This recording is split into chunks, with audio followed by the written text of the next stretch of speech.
Hi everyone, thanks for the time and opportunity. My name is Reinold Moniung.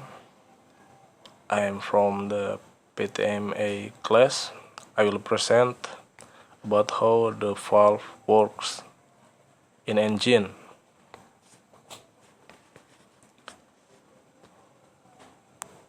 And this is the valve. Overhead camshaft. In this design, the overhead camshaft is driven by an internally toothed head belt. This is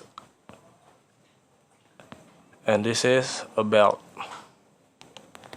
And the cam loops act directly on the tappets mounted over the valve. The valve, which allow mixture into the cylinder,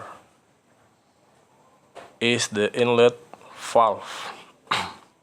The one through which the spent gases escape is the exhaust valve. They are designed to open and close at the precise moments to allow the engine to run efficiently at all speeds. The operation is controlled by a pear-shaped loops called cams on a rotating shaft. The camshaft driven by a chain, a belt, or a set of gears from the crankshaft. This and how this can control the output and input to make this piston works in cylinder.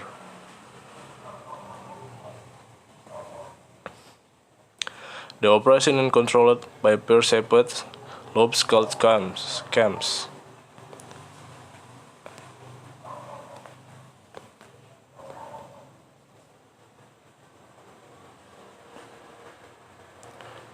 On a rotating shaft, the camshaft driven by a chain, a belt, or a set of gears from the crankshaft, where the camshaft is mounted in the engine block. Small metal cylinder tappets set in canals above each cam, and from the tappets, metal push rod extend into the cylinder head. The top of each push rod meets a rocker arm, which bears against the system of a valve, which is held in a raised, closed position by a strong coiled spring, the valve spring. As the push rod rise on the cam, it pivots the rocker arm, which pushes the valve down, open.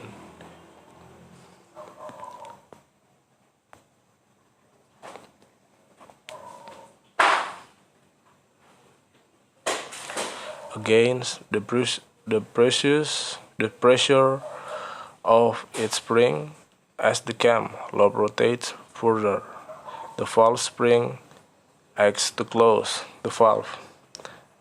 This is called an overhead valve OHV system. Some engines have no push rods. The valves are operated more directly by single or double camshaft in the cylinder. In the cylinder head itself, the overhead cam system. As there are fewer moving parts between the camshaft and the valve, the overhead cam camshaft, and the valve.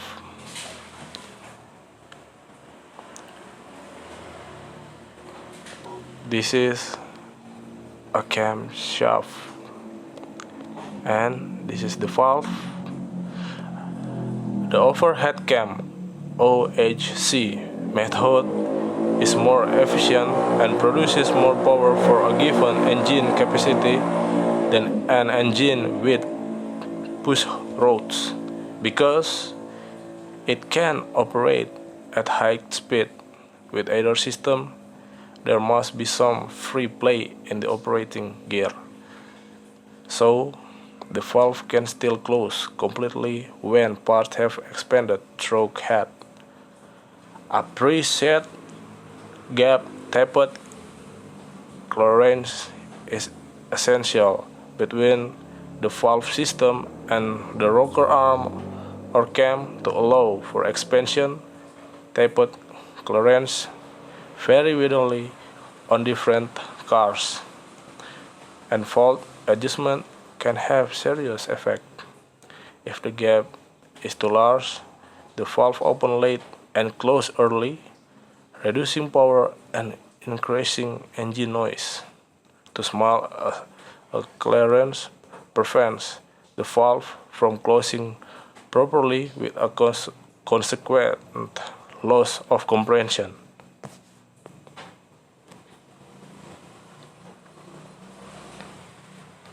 Some engines have self-adjusting tapered, which are hydraulically operated by the engine oil pressure.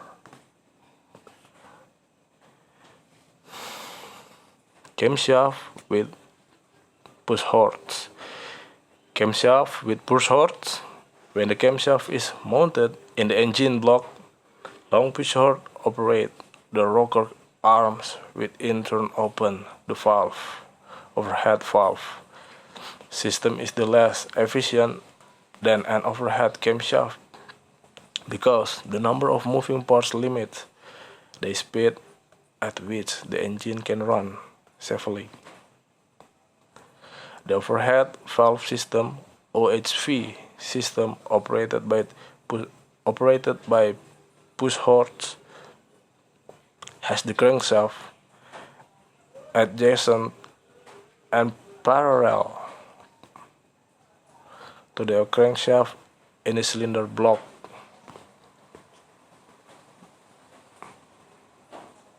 This is the meaning.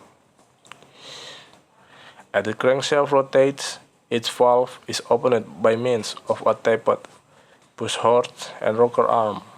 The valve is closed by spring pressure. The camshaft drive chain sprocket has twice as many teeth and the crankshaft sprocket, so the camshaft rotates at half engine speed. This is the meaning.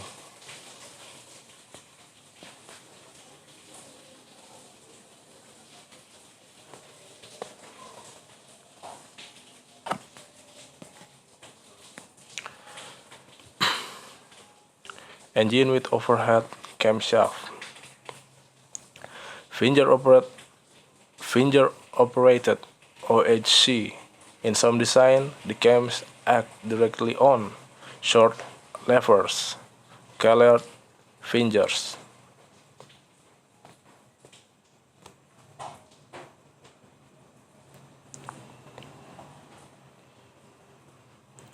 An overhead cam or OHC engines need fewer parts to operate the valve.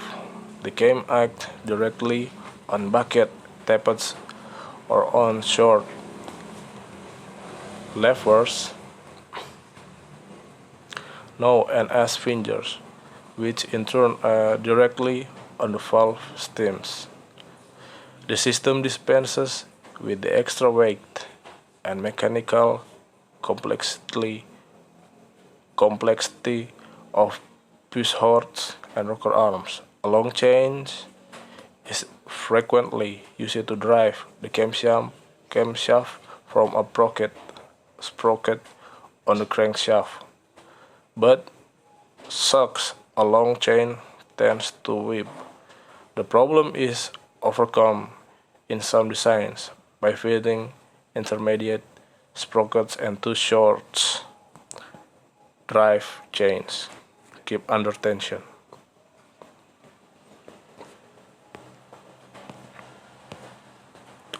Okay, just it from me. Thanks for watching.